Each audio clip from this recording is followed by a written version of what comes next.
Hello बच्चों, मैं Daniel Jamal. आप बायो के क्लासेस मेरे चल रहे थे। सेल मैंने स्टार्ट किया था बट बीच में बहुत गैप हो गया। बट चलिए उसे रिकैप करते हैं। हम फिर से रिज्यूम करना शुरू कर दिए सेल। चलिए पहले जो मैं पहले पढ़ाया था सेल वो पहले रिकैप कर लेते हैं, उसके बाद मैं जो टॉपिक आज पढ़ाऊँगा वो शुरू करता हूँ। पहले मैंने पढ़ाया था सेलुलर एनाटॉमी, आपको पढ़ाया था। सेलुलर एनाटॉमी में मैंने आपको यूनिसेलुलर, मल्टी सेलुलर ये सारी बातें आपको बता दिए थे। उसके बाद मैंने डिफरेंशिएशन पढ़ाया था, सेल डिफरेंशिएशन पढ़ाया था। उसके बाद आपको कुछ बातें बताई थी जो इम्पोर्टेंट है कि न्यूक्लियोटाइड सेल अपना मतलब जो नर्व सेल है वो अपना कैपेबिलिटी खो देता है, वो सब पढ़ाया था। आज का जो टॉपिक है, मैं आज को topic surface area, volume ratio and karyoplasmic index पढ़ाने जा रहा हूँ। चलिए शुरू करते हैं। लिख लेता हूँ पहले।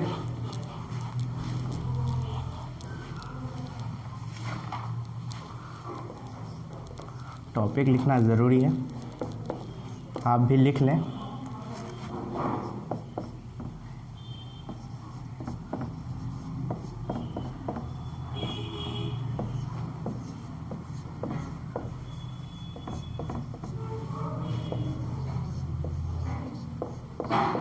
इसमें दो होंगे, एक सरफेस एरिया वॉल्यूम रेशियो और एक कैरियोप्लाज्मिक इंडेक्स। पहले सरफेस एरिया वॉल्यूम रेशियो को हम लोग समझते हैं क्या है। इसको लिख लेता हूँ। नंबर 1, एक सरफेस एरिया जो पहले पढ़ने वाला हूँ वो सरफेस एरिया है। Surface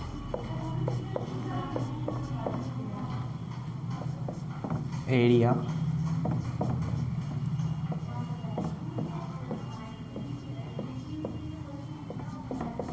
ratio. अब आपका मन में ये सवाल आ रहा है, इसे मैं काय पढ़ रहा हूँ सेल में। अब भी चलिए देखिए, पता चल जाएगा। नंबर 1, इसके बारे में सरफेस इम्पोर्टेंस लिख ले रहा हूँ इसके बारे में कि क्यों इसे पढ़ रहे हैं। Surface area volume ratio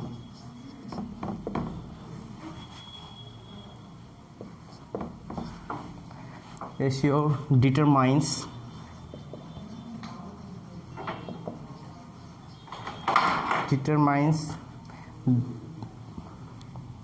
the range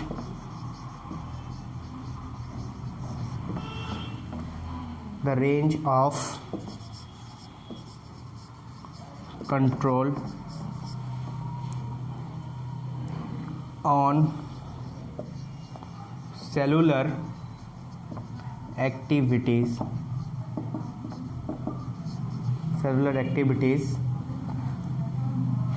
performed by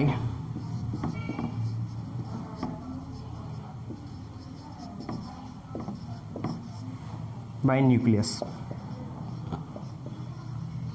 चलिए इसको पहले आप नोट कर लें, उसके बाद मैं समझा रहा हूँ क्या है इसका।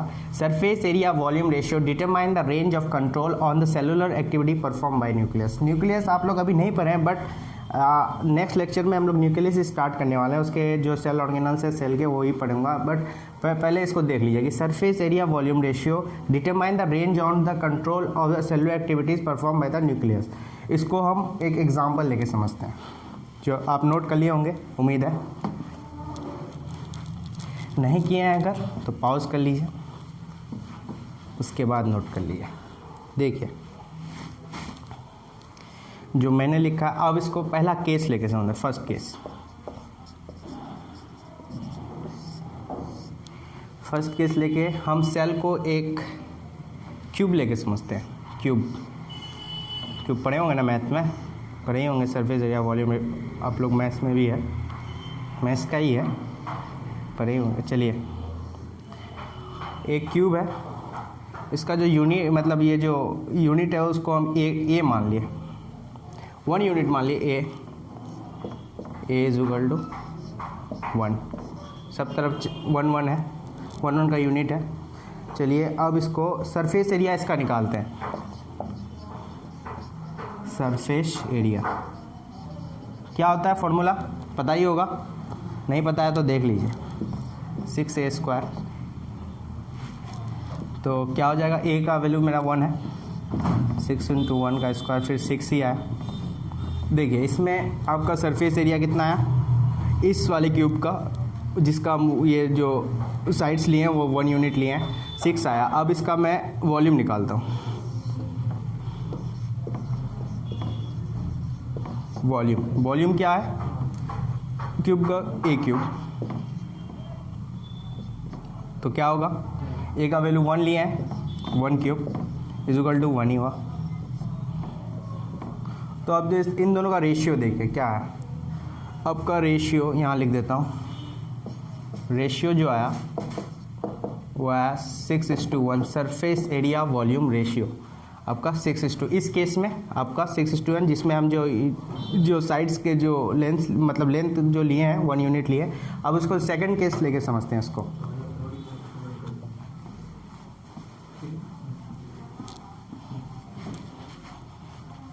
इसको नहीं मिटा रहा हूँ, इसी से काम हो जाएगा, सिर्फ मुझे लेंथ का ये बदलना है। देखिए इसको मैं 2 यूनिट ले लिया। आप ए का नहीं, इसको छोड़िए, 2 नहीं 3, अच्छा ज़्यादा अच्छा 3 ले रहा हूँ, थोड़ा बड़ा हो जाएगा आपका। अब ए का वैल्यू 3 है। अब सरफेस एरिया इसका फिर निकालें। सरफेस एरिया कितना होता है, उस वक्त बोला 6a², मतलब कितना 6 × 3²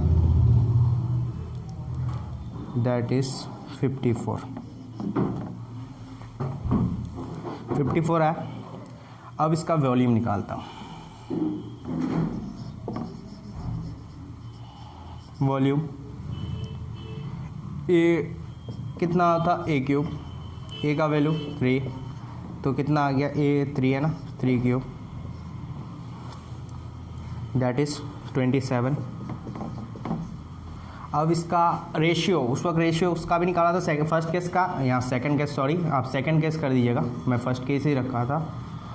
अब सेकंड केस ये हो रहा है, ये जो चल रहा है ये सेकंड केस चल रहा है। अब यहाँ पे क्या चल रहा है कि जो रेशियो है वो क्या आया,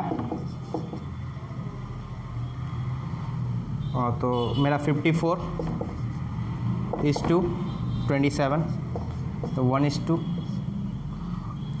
है ना, 1:2 है, हाँ 1:2 इसका, दैट इज़ 2:1 इसका।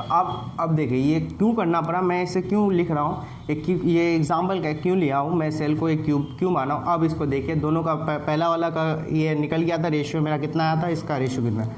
अब इसको समझते हैं कि ये सब मैं क्यों किया। आप लोग लिख लिए होंगे, शायद नहीं लिखे हैं तो पॉज करके लिख लें।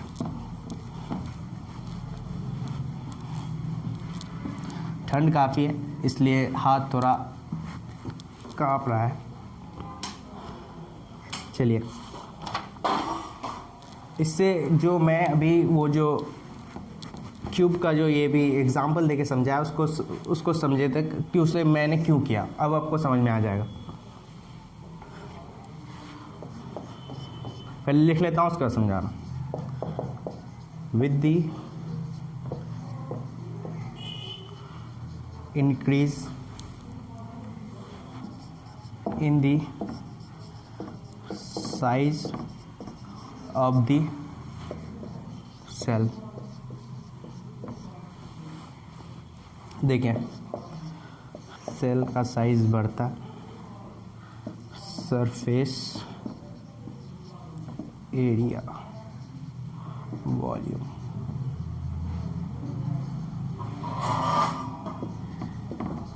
रेशियो घटता है। और एक चीज़ इसमें लिख रहा हूँ, एक्सचेंज कैपेसिटी, वो मैं बता रहा हूँ, एक्सचेंज कैपेसिटी भी घट रहा है और वो मेटाबॉलिकली भी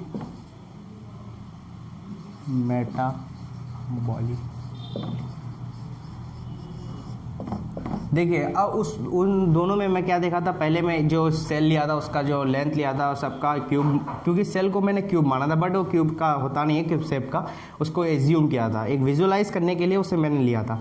देखिए उस वक्त क्या लिया था, 1 यूनिट करके लिया था, तो इसका आया था 6:1।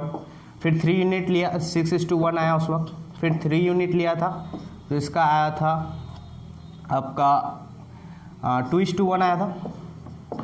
अब देखिए सेल जब छोटा था उस वक्त सरफेस एरिया वॉल्यूम रेशियो उसका ज़्यादा है इसके इसमें, जब फिर सेल उससे ज़्यादा फिर 3 यूनिट का लिया उससे बड़ा हुआ फिर उसका देखिए रेशियो घट गया।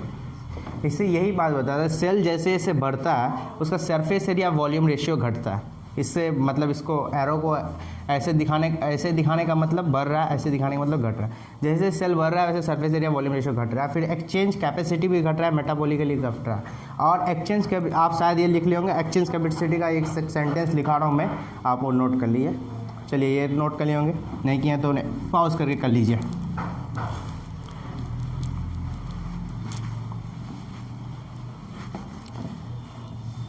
दोनों केस में हम लोग देख लिए कि अब आप लोग देखिए सेल जो है वो पहले उसका जो साइज़ था वो छोटा था 1 यूनिट करके, हम ये है नहीं मतलब एक्चुअली वो 1 यूनिट करके या क्यूब शेप का, ऐसा आप सोच रहे हैं कि क्यूब शेप का है, ऐसा नहीं है। क्यूब शेप का वो मतलब होता नहीं है, बट उसको हम विजुअलाइज करने के लिए हम क्यूब का ये दिए तो 1 यूनिट करके लिए थे। फिर सेकेंड केस में जो हम लोग दिए 3 यूनिट करके लिए, उसमें क्या है उसका रेशियो जो पहले वाले का है 6:1 है, दूसरे वाले का 2:1 है। देखिए जैसे जैसे सेल का साइज़ बढ़ रहा है वैसे वैसे उसका जो सरफेस एरिया वॉल्यूम रेशियो है घट रहा है। इससे समझिए। अब आपको एक्सचेंज कैपेसिटी पे एक नोट लिखा रहा हूँ, वो लिख लीजिए।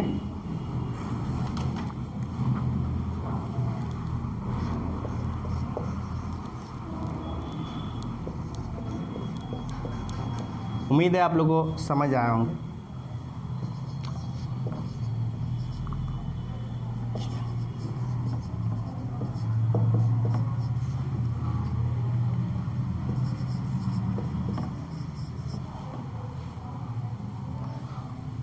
Exchange capacity of cell and rate of वो सेलुलर एक्टिविटी उस वक्त भी लिखे थे बट अभी भी लिखना, and rate of cellular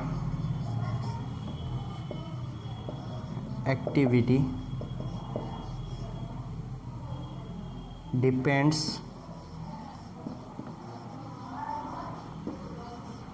depends upon the surface area volume ratio। देखिए the exchange capacity of the cell and the rate of cellular activity depends upon the surface area volume ratio। वही बात मैंने जो आपको visualise करने के समझाने की कोशिश की, वही बात यहाँ पे ऐसे लिखा हुआ है स्टेटमेंट के तौर पे, आप लिख लें इसे।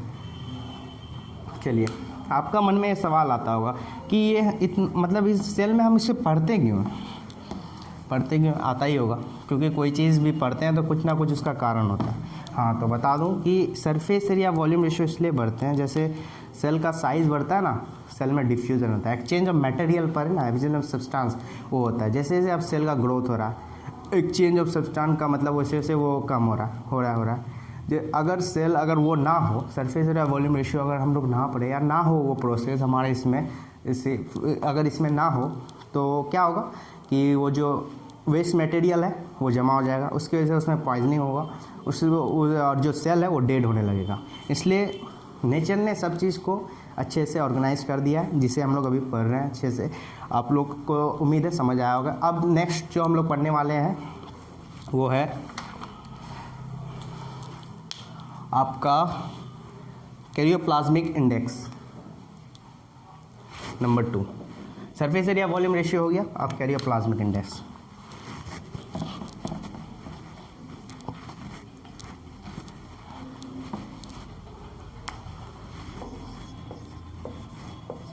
कैरियो से वाकिफ ही होंगे आप लोग।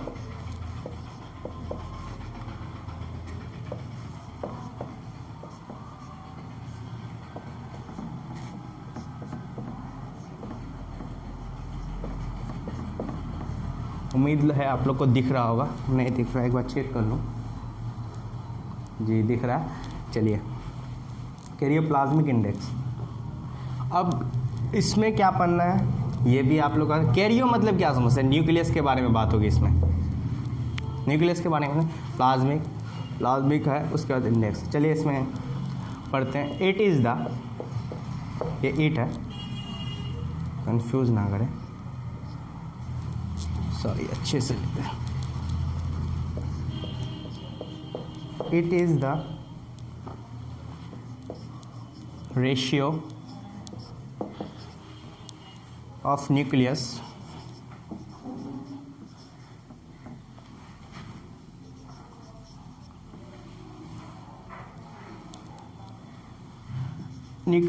and the cytoplasm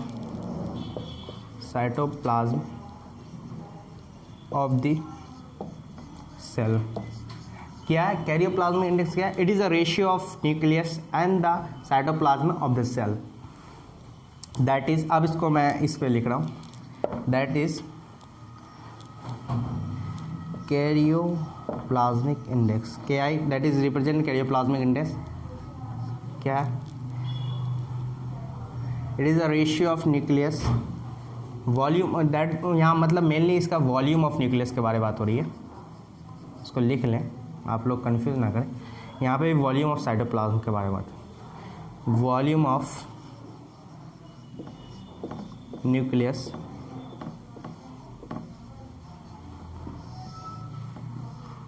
and volume of cytoplasm.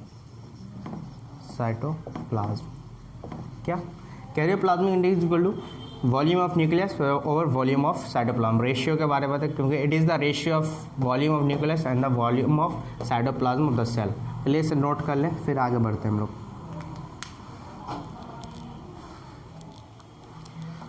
उम्मीद है आप लोग नोट कर लिए, अगर नहीं किए हैं तो पॉज करके कर लीजिए।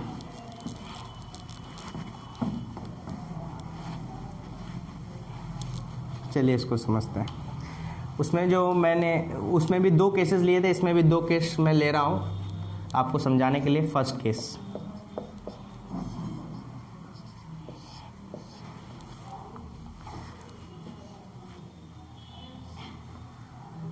VN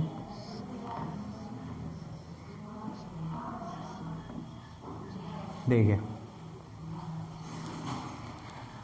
ये आप लोग कंफ्यूज मत कीजिए, ये क्या है? ये वॉल्यूम ऑफ न्यूक्लियस है, N stand for nucleus, volume of protoplasm minus volume of nucleus. क्योंकि वॉल्यूम ऑफ प्रोटोप्लाज्म क्यों बोल रहे हैं, अब देखिए इसको मैं एक फिगर बना रहा हूँ, उससे देखिए।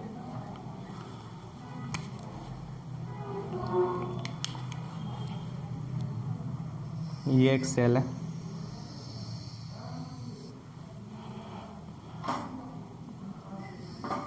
ये न्यूक्लियस है, that is cell.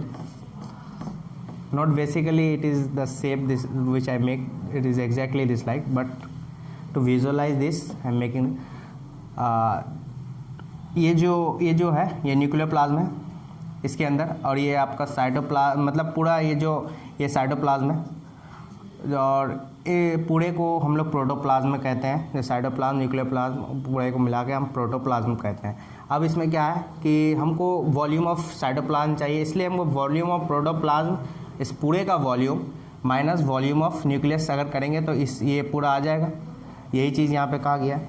चलिए इसमें समझते हैं कि अगर वॉल्यूम ऑफ न्यूक्लियस है ये अगर ज़्यादा है और वॉल्यूम ऑफ साइटोप्लाज्म अगर कम है तो क्या होगा?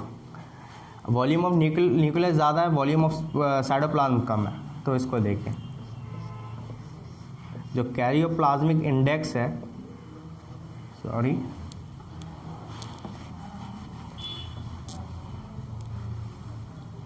जो कैरियोप्लाज्मिक इंडेक्स है वो बढ़ जाएगा क्योंकि वॉल्यूम ऑफ साइटोप्लाज्म बेसिकली कम है और वॉल्यूम ऑफ न्यूक्लियस ज़्यादा है, ये है। और इसमें मैंने क्या देखा कि वॉल्यूम ऑफ न्यूक्लियस जो है वो ज़्यादा है और वॉल्यूम ऑफ साइटोप्लाज्म कम है। अब आपको सवाल आ रहा होगा कि कैरियोप्लाज्मिक इंडेक्स पे डिपेंड किया, बट कैसे हुआ? अब मैं इसको समझा रहा हूँ, एक एग्जांपल लेके इसको समझा रहा हूँ, आप नोट कर लिए होंगे। एग्जांपल लेके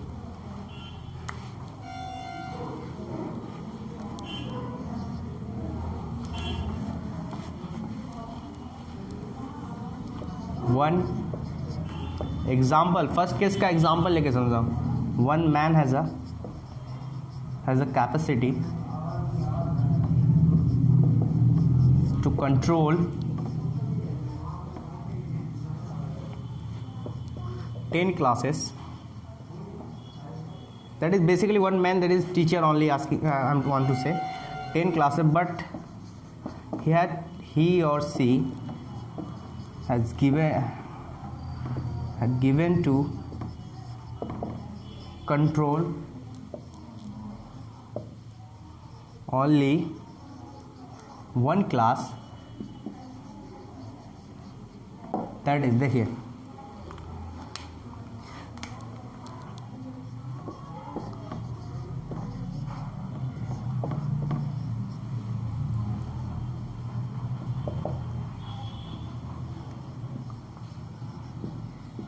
देखिए क्या बात हो रही है, हम लोग उसमें क्या पढ़े कि जो वॉल्यूम ऑफ न्यूक्लियस ज़्यादा है, वॉल्यूम साइटोप्लाज्म कम है, तो हम लोग कैरियोप्लाज्मिक इंडेक्स ज़्यादा है।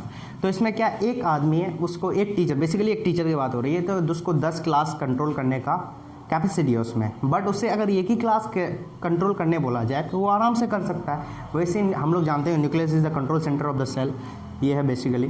बट इसमें क्या बात हो रही है, एक मैन है, उसको पूरे 10 क्लास कंट्रोल करने की कैपेसिटी है और उसको एक ही क्लास करना है, मतलब वो कंट्रोल, तो वो इजीली कर सकता है। वही बात उस सेल में हो रही थी कि वो न्यूक्लियस का जो वॉल्यूम है वो ज़्यादा है, वो इजीली मतलब उसमें क्या होगा, एक्सचेंज ये हो जाएगा, एक्सचेंज ऑफ मटेरियल भी उसमें इजीली हो सकता है, क्योंकि इजीली मतलब उसके बाद काम, मतलब काम करने के लिए वो काम बहुत कर सकता है, बट उतना किस पे काम करे वो उतना नहीं है उसमें। इसमें यही बात हो रही है, एक आदमी है, उस पर वो उसको 10 क्लास कंट्रोल करने का बात थी, वो आराम से कर सकता था, बट उसको एक ही क्लास कंट्रोल करने दिया गया है, तो वो आराम से उस 10 कैपेसिटी वाले को एक क्लास अगर कंट्रोल करने दिया है तो वो आराम से कर सकता है। यही बात यहाँ पे हो रही थी, न्यूक्लियस वॉल्यूम ऑफ न्यूक्लियस ज़्यादा था और वॉल्यूम साइटोप्लाज्म कम था, इसलिए इजीली जो सेल है वो न्यूक्लियस वो ज़्यादा मतलब काम करेगा। अब देखिए नेक्स्ट सेकंड केस देखता हूँ इसका।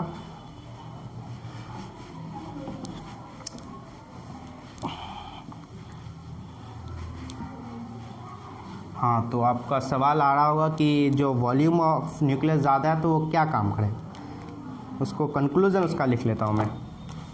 सो in first case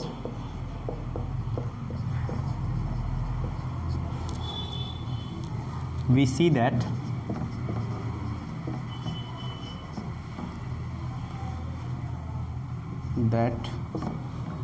karyoplasmic index को मैं शॉर्ट में लिख रहा हूँ ज़्यादा है, इसलिए जो वो ज़्यादा मेटाबॉलिकली, वही मैं जो पहले बोला उसको स्टेटमेंट के तौर पे भी लिख रहा हूँ,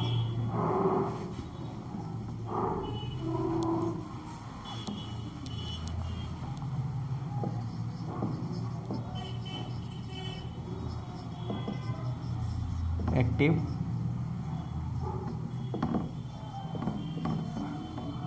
पहला केस में कैरियोप्लाज्मिक इंडेक्स ज़्यादा है, क्यों ज़्यादा है, क्योंकि न्यूक्लियस का वॉल्यूम ज़्यादा है, इसलिए वो जो मेटाबॉलिकली एक्टिव वो ज़्यादा होगा, इसे समझिए। अब सेकंड केस ले रहा हूँ,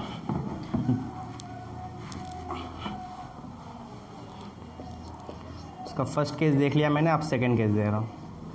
फिर से वही डायग्राम बनाने आ रहा है मैं। एक सेल है, अब ये एक न्यूक्लियस है, क्यों ये न्यूक्लियस है, ये आपका साइटोप्लाज्म। अब इसमें क्या हो रहा है कि अब वॉल्यूम ऑफ साइटोप्लाज्म ज़्यादा है, वॉल्यूम ऑफ न्यूक्लियस कम है, तो अब इसमें क्या फ़र्क पड़ेगा, जो कैरियोप्लाज्मिक इंडेक्स है उसमें क्या फ़र्क पड़ेगा, आप देखें,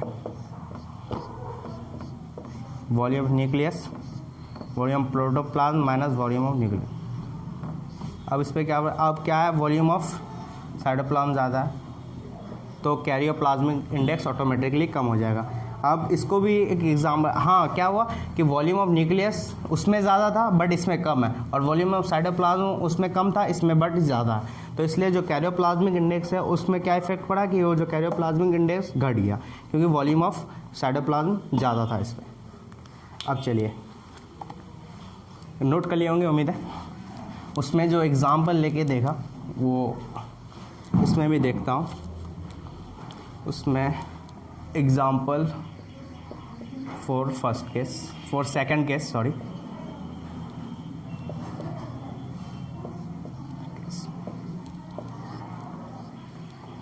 one man हैज़ कैपेसिटी, वही सेम चीज़ लिखूँगा बट देखिए क्या इसमें आ रहा है फ़र्क, टू कंट्रोल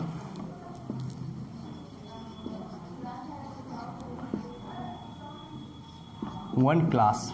चलिए, बट वहाँ पे मैन लिखा था इसलिए ही सी वहाँ पे शायद ये होगा, तो सी नहीं होगा, वहाँ ही होगा, सॉरी उसमें ध्यान नहीं किया था। But he had given to control 10 classes. So he have to face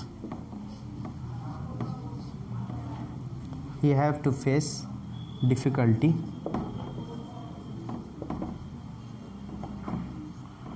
while controlling the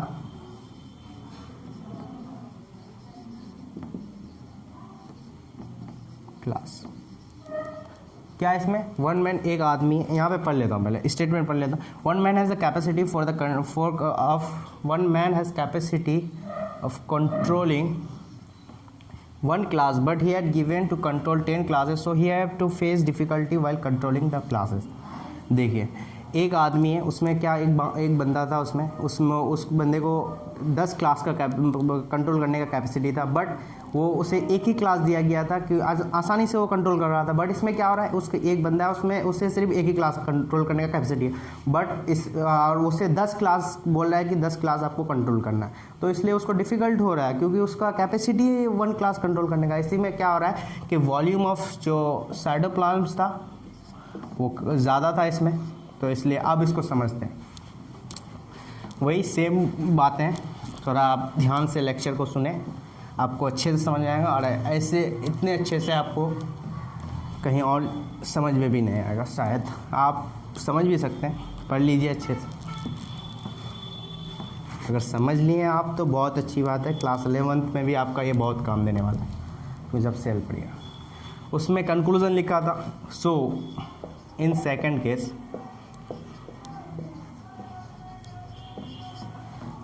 case we see that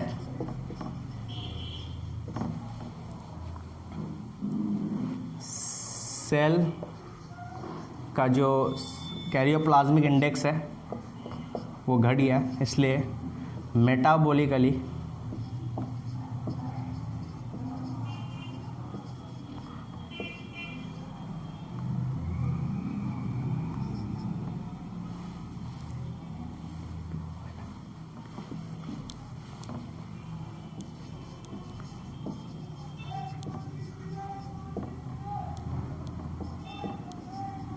metabolically वो भी घट जाएगा।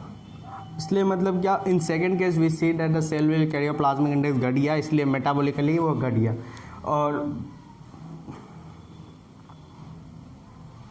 और इस वजह से वहाँ पे आप डिवीज़न होगा, सेल डिवाइड होगा, cell division will see, cell division we will observe, या occur, cell division will occur, ऐसे भी लिख सकते हैं, cell division will occur.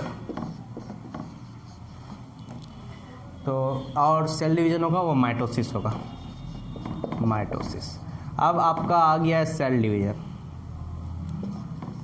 Cell division आ गया है, इसलिए आपको शायद बहुत किसी को पता भी होगा, बहुत किसी नहीं पता है अगर, तो क्योंकि हमारे YouTube चैनल में आपको सेल डिवीज़न ऑलरेडी डाला हुआ है लेक्चर उसका, इसलिए आप जाके उसको देख लें।